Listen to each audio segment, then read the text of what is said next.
With us today for this one from The Athletic, David Ornstein and Adam Crafton. The focus all on Mudryk's move to Chelsea rather than Arsenal. Do you want to take us through the timeline, David, if that's possible? Well, where to begin? This is one of the most extraordinary sagas, and that's saying something, given transfers in the Premier League. But Mudryk is clearly one of the foremost talents emerging in European football at the moment. It's why there was a bit of a scramble for his services last summer, and Brentford, depending on who you speak to, agreed or came close to agreeing a £25 million deal. But for various reasons, Adam may know more, it didn't come to fruition. His stock rose, including in particular playing in the Champions League and doing very well. And that saw him go from being a candidate for a number of clubs, Arsenal, Chelsea, Newcastle, others, to being the top candidate for Arsenal in particular. And so they set about trying to bring him to the Emirates Stadium, holding negotiations with Shakhtar Donetsk, with his representatives. They did a lot of groundwork. It was something that Mikel Arteta was very keen to pursue. And everybody was on board at Arsenal. Technical director Edu, the board, backed by the owners, the Kroenke family. They were ready to put up significant finance. Chelsea started to have some conversations about him, dating back, I think, to the summer. But they were mainly monitoring the situation as they were going through this period of transition under their new ownership, a change of manager, working out what they wanted to do, where their priorities lay. But the channel of communication was always open. Arsenal very clearly moved into pole position, and there was an expectation internally and externally that it would get done. We saw a number of bids rejected, and they stepped up their pursuit on Thursday of last week. That triggered Chelsea into action because, around the week that Manchester City played at Chelsea in the Premier League, it was well documented that some meetings took place. I'm not sure if they were really meetings about Chelsea signing Mudryk. I think there had already been quite a lot of dialogue around their interest. They more happened to have representatives who came to that match. But with Arsenal trying to close out the deal as soon as they could, and reports emerging that they had gone really high with their offer, Chelsea decided it was time to pounce. And on Friday, they opted to take a flight over to Turkey, where Shakhtar have been conducting their sort of mid-season training camp.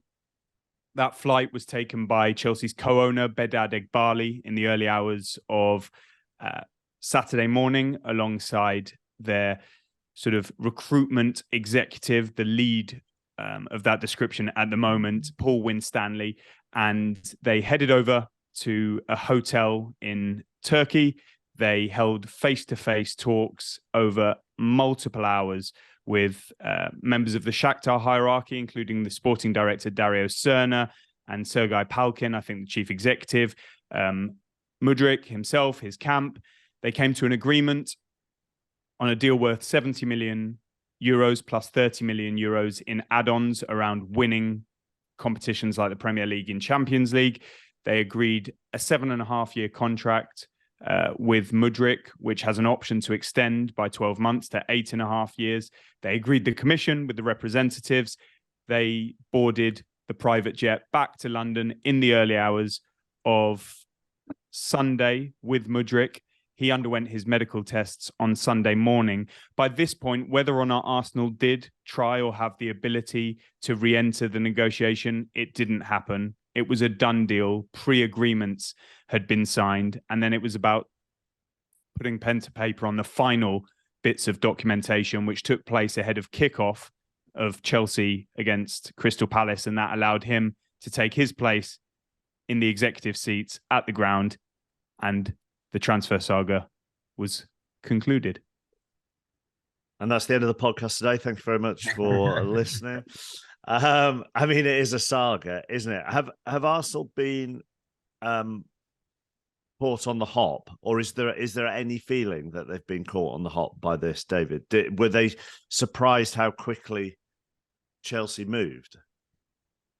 Well, no doubt Arsenal were conscious of potential rivalry in this situation, and they would have been trying to find out how credible Chelsea's interest was. But at the same time, there was never a likelihood that Arsenal would go beyond where they were prepared to go, which seems to have been exceptionally high, given that Brentford deal that we mentioned, given the sort of consensus around the valuation of this player being lower, with all due respect, even though he's regarded as a really exciting player for the now and prospect for the future. And there were all of these sort of reports coming to the fore in recent weeks that a hijack was in the offing.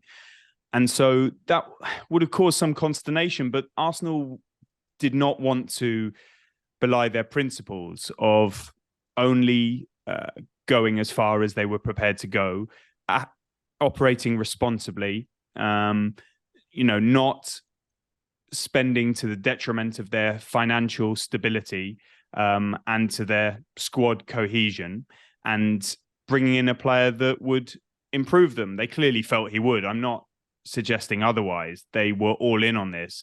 Let's not underestimate just how invested they were in signing Mudryk. When it emerged that Chelsea got the deal done, I sensed quite a lot of shock, definitely disappointment, a little bit of bitterness around how Chelsea had done this, but also calm and perspective, because Arsenal's track record in the transfer market in recent times is extremely impressive, led by their technical director, Edu, in conjunction with Mikel Arteta, the recruitment team, the executives, the board, and the ownership. They seem to have made more right decisions than wrong decisions, more hits than misses. And even when they have missed out on players like Vlahovic, Rafinha, Lisandro Martinez, they appear to have got an alternative that has actually served them even better if this league campaign so far is anything to go by. And so I don't think they will see it as the end of the world. However, they do want to recruit this month still. And so they have lost out on the two players they were going for, both to Chelsea. João Felix on loan, as Manchester United were also interested in him. But I think Arsenal were confident of getting him, given their league position. And I think they would have probably gone a bit higher than Manchester United on the finance. But Chelsea won the day on that one. And then the same has happened here. And so it's back to the drawing board. And clubs selling or loaning now know or have an indication of Arsenal's financial strength. And that will serve against them in general terms, but also as the market comes towards an end, the prices are always more inflated and the environment becomes more difficult. So it's going to be an interesting couple of weeks ahead, but they are committed to strengthening as they try to see out this Premier League title bid. Look, this is not the first time, is it, Adam, that one club has gazumped another in going for a player, and history is littered with those. And most transfer deals have questions over them when they are done. But this is a fascinating transfer because it opens up a whole load of questions about Arsenal. It opens up a whole load of questions about Chelsea.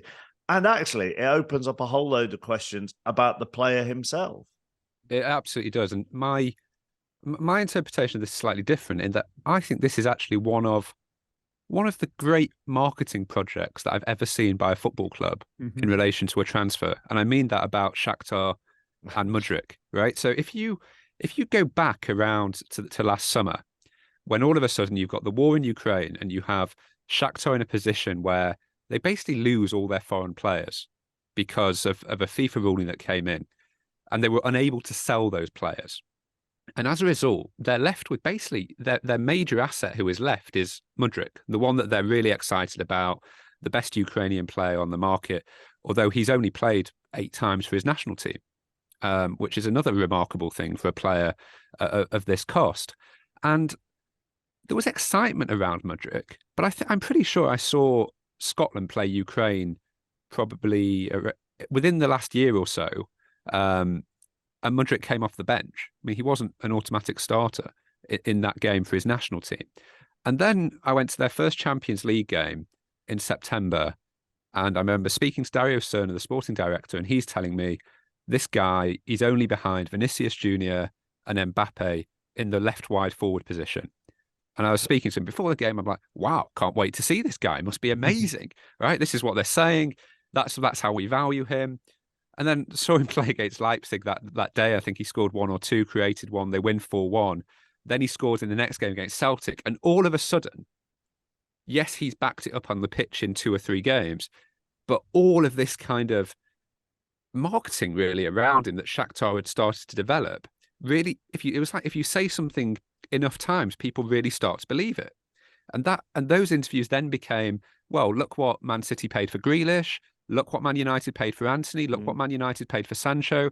This is the position that every top coach in the world wants, a wide forward who scores goals. That's what we're going to value him. And they kind of just talked everyone, including journalists like myself, the whole media industry, and bidding clubs into really believing this guy is worth 100 million, including add-ons. And they got the deal done. And I suppose we're about to find out whether he's really worth that, because no one really knows. You know, we've seen him in a Champions League group stage perform really, really well. I was super impressed by him.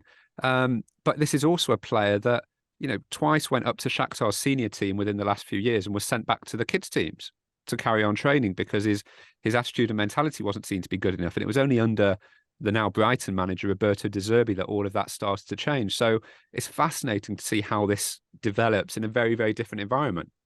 Yeah, I can't disagree with anything Adam says. The only thing I might add is that when you speak to sort of really highly respected recruitment people within football, they do talk about him as being, as they describe it, top.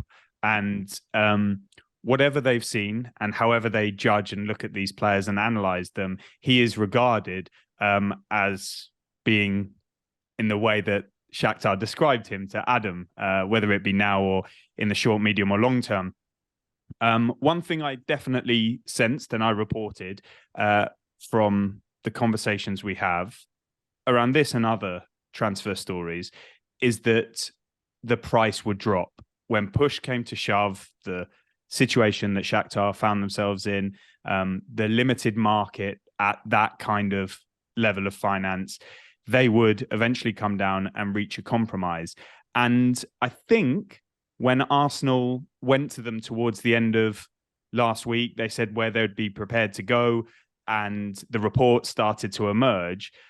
I think Arsenal hoped right until the end that would be the case, but the willingness of Chelsea to